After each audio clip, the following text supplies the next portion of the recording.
So guys, unboxing tayo ng order ko sa Shopee. Ito yung pina-order sa akin ng kapatid ko. Accessories ng mga phone niya. Kaso, overseas kasi ito galing, kaya medyo natagalan siya guys. Ayan, ganyan lang siya guys.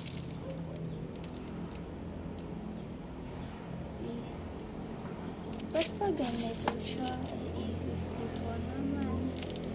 Ganito siya. Parang pwede sa sipya. Kasi pag ganito yung phone ko, ganito siya.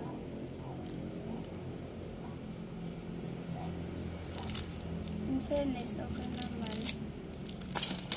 Tapos ito.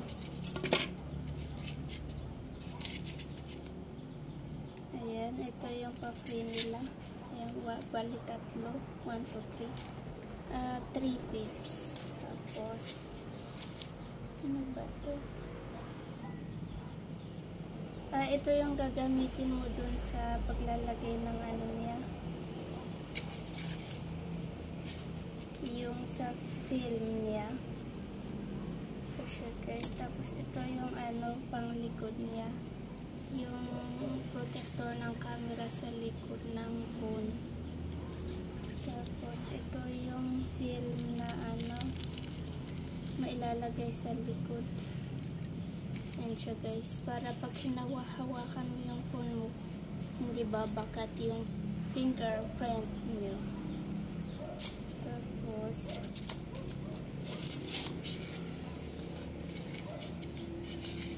ito naman yung tempered glass niya, white lang. Ayan.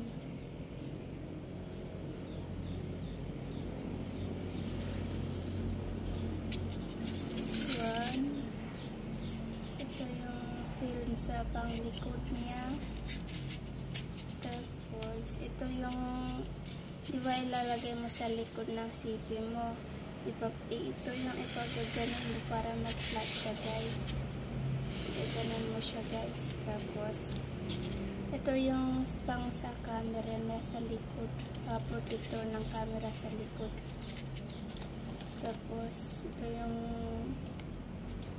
pag ilalagay mo yung ano, yung tempered glass, gagamitin mo muna to para maging okay siya. Tapos ito yung case niya.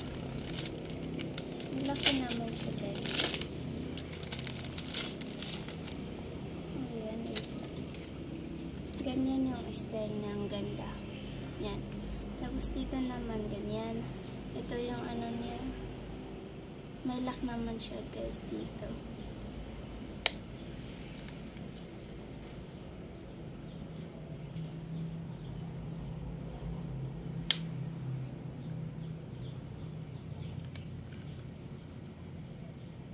Matibay naman siya guys. Kailangan lang siyang ingatan.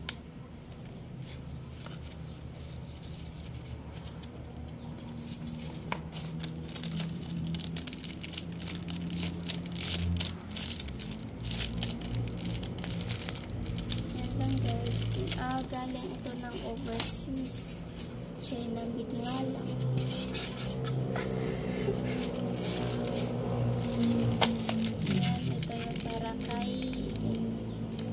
Para to sa younger brother ko. Doon sa binili ko dati na ano, cellphone niya na Samsung Galaxy A54 5G. Next na tayo, dito na siya.